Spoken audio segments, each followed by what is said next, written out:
I was sat on the train this morning thinking, why on earth are all these different people going to want to hear about Bring Your Own Device? These are some quite interesting people from around the world, lots of experience around cyber security, and surely one of the things which would threaten exactly what they're trying to achieve, which is securing networks, making sure their organisations can retain critical data, are things like Bring Your Own Device. So let's have a think about this. Bring Your Own Device is looking at lots of different unknown endpoints which could be attached to your network. These are unrestricted devices. People don't know very much about their history. Often traditional infrastructure and IT management aren't ready for the challenge. The reason why this is because they're thinking along a traditional line. They're not thinking about securing a business from a business strategy perspective.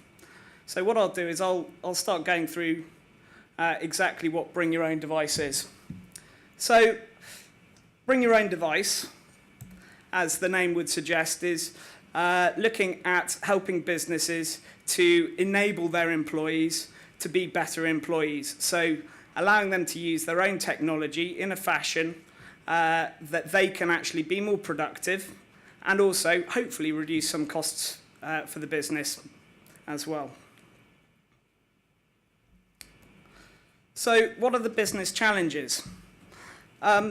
Different devices are used by different people for different use cases. So what I found is lots of different businesses, although they haven't necessarily adopted a Bring Your Own Device strategy, up at the board level, quite often people will be bringing in their own iPhones, bringing in their own iPads or other tablets or devices, and putting some pressure on the IT team to say, make email work on this, make sure I can gain access to content.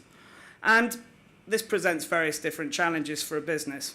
So if people are bringing in their own devices, there are privacy concerns about that. If this device is going to be managed by the organisation, what's going to be happening to their personal data? Are their photos going to be protected? I know that may sound like a trivial thing, but I can tell you if you wipe someone's wedding photos off their device, very shortly after, my guess is you'll probably have a court case on your hands. So what do you do to make sure these uncontrolled devices that haven't been vetted or approved by IT security can be attached to your network in a safe fashion?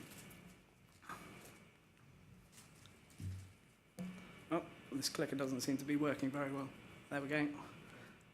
Let's jump a slide so we're straight on to this one. So in order to enable a Bring Your Own Device program, how do you actually make this initiative work? Well, as I mentioned before, it's all about employee enablement. If you can actually support a wide range of devices from the word go, as well as being able to support the latest OS updates, you've got a very good chance of being able to support this in a sensible fashion. Quite often, what a lot of my clients have done is they've opened up the doors too wide too early on. So they've said, okay, anyone can bring in any device, and very, very rapidly you've got a security crisis on your hands. We'll have a look into that in a little bit more depth in a couple of slides' time. So how do you work out what the different risk profiles are for the different devices? It's important to make sure that you're configuring policies that relate to the ownership model and the perceived risk of the different device type. If you've got a corporate device, which you've got a full MDM profile in place, or mobile device management agent on it, it allows you to do a lot more with regards to profiling the device, making sure it hasn't been jailbroken, making sure that you understand that that device doesn't have any nasty bits of software on it that you don't want to have on it. I don't think you need to look at governments too far away from the UK to see what reputational damage that can cause if you don't get it right. Bringing it back to Bring Your Own Device, we have to think about the privacy of the individual involved. What information is going to be collected? And from a legal perspective, how are we going to make sure that the employees know exactly what is and what isn't going to be collected? From personal experience, one thing that I have definitely noticed is one of the biggest hurdles to an organisation taking on a Bring Your Own Device strategy is exactly how these people are going to accept it when you say, we are going to be tracking your GPS data, we are going to be collecting your personal information. we are going to be monitoring your calls, your texts, and exactly what data you're accessing. So it's not just an IT security issue, it's a business-wide issue that you need to get stakeholders from right the way across the business to understand. Most people will make this very, very clear by hopefully getting the individual employees to sign up to terms and conditions. However, you need to make sure that when you are choosing a solution or a deployment methodology, that this is included. Quite often, cost control is put right the way up there at the top of the agenda when people want to start talking about bring your own device. I think the general assumption is that you can reduce costs by avoiding to have to distribute devices out to individuals. This isn't the only cost associated. You've got to think about the help desk costs. You've got to think about exactly what it's going to cost your organisation to manage this strategy, to provide the connectivity to the applications, and also to the other services that people require.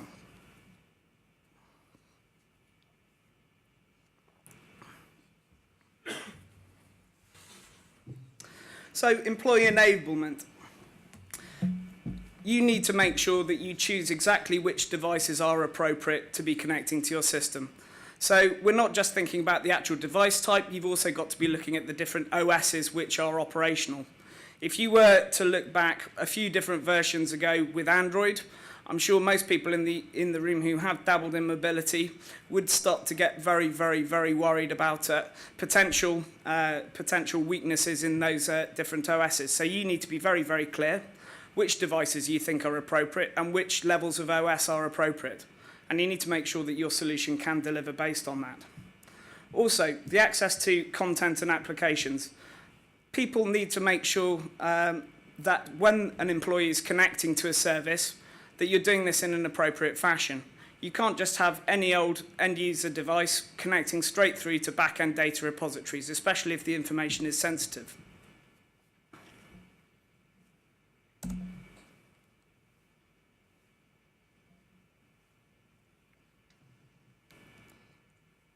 This hasn't jumped on. Hold on one second, thank you. So, security and risk. This is probably the most important part for most of you in the room. So, where are the risks with bring your own device? If everyone's got an email, which is a corporate email, where are the weaknesses there? I had a bit of a think about this, and from a hacking perspective, I suppose one of the biggest dangers is someone having a corporate email which they believe is safe and having the ability to click through on a link.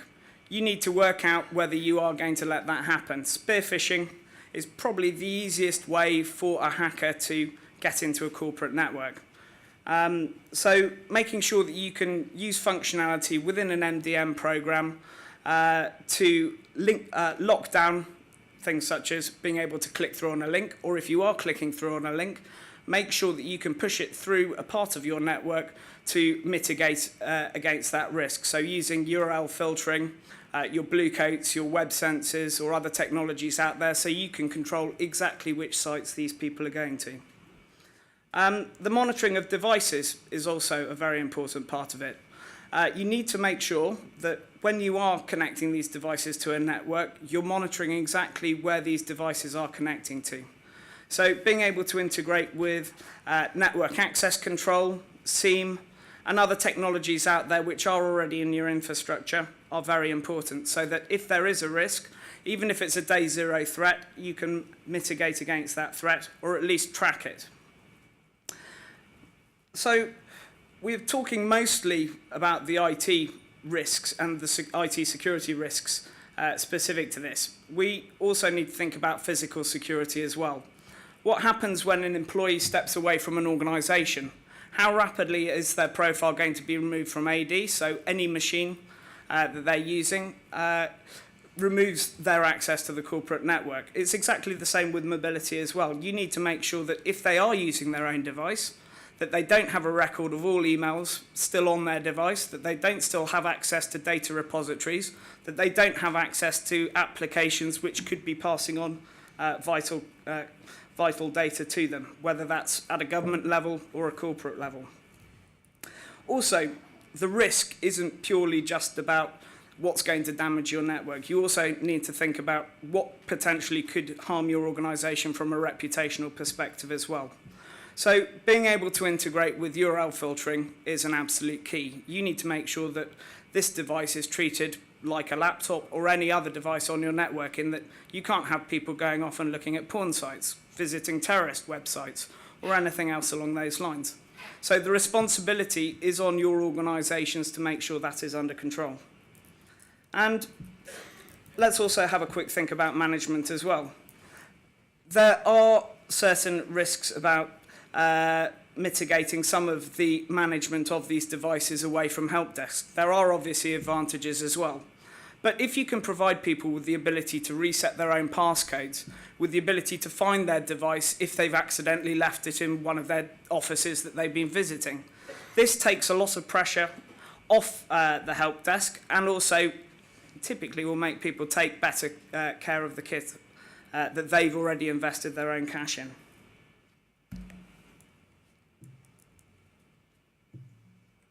There we go.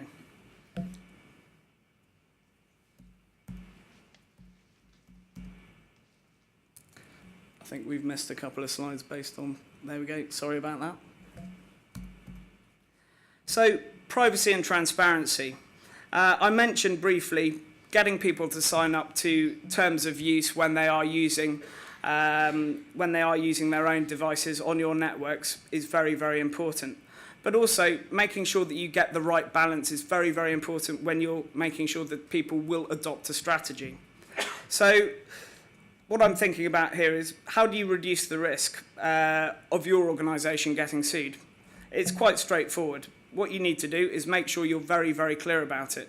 9 times out of 10, most organisations won't track GPS data on an employee-owned device. If there's a very good reason for this, then hopefully your employees will understand that. So make it very, very clear. Big, bold letters. As soon as someone starts to enrol a device, we are not going to track GPS, or we are, and give a reason on there, so hopefully there isn't too much opposition.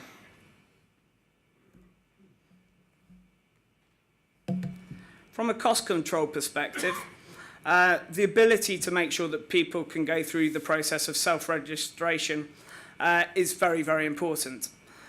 If you can get the individual to go through the process of getting their own devices up and running, then you are saving your help desk a huge cost and a huge amount of time. So in order to be able to do this, you need to make sure it's simple. If it's a case of having to email every single person in your organisation with their own set of new credentials, very, very rapidly, your help desk will be ringing off the hook. So being able to provide people with a methodology for deploying in such a fashion that they can use something that they already have, but hopefully something that only they have, such as their AD username and password, that makes the process a lot more easy. So hopefully that will help reduce the cost of reduce the cost of deploying this program. Also, from a cost control perspective, I did mention earlier, by not having to spend additional money on devices for all these individuals, that is going to make a serious amount of extra cash for your budgets available. It is worth mentioning that if you are going down that approach, it may well just be smartphones to start with, or maybe tablets, but before too long we're going to be looking at a much, much, much wider repertoire of devices. So we'll be looking at laptops, Macs, Surface devices, and all the rest of those. One issue that was flagged to me by a client last week was when they started off with a BYOD program, they were hoping to justify this based on the savings that they would be making on cost.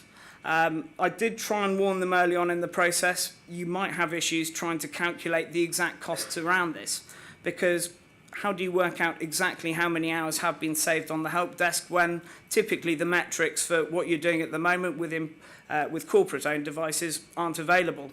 So when you're trying to measure the success of a deployment, try and pick KPIs which are easy to manage, and don't just purely based on cost as well. Look at employee enablement as well. Make sure that people who need to be connecting to content can be measured, and make sure that the system that you're using is showing exactly who's using what, when, and how long for example, they're even looking at a document for. Because if you're saying we purely just want to see that everyone has read this document, if you know that someone's opened up a document for 2 seconds and closed it again, very rapidly, all of your metrics are going to be way off. This is probably the most important slide out of all of them. Bring your own device is not for everyone. There are certain different organisations where it is massively inappropriate to be deploying bring your own device. There are other ways that you can go about it. The more traditional approach of deploying an MDM agent will hopefully get past most of the key issues, but making sure that the devices which are connecting to your network aren't jailbroken or rooted is absolutely critical. So organisations who probably don't want to go down the BYOD route would include people such as police, intelligence, companies working in aviation, and obviously many others.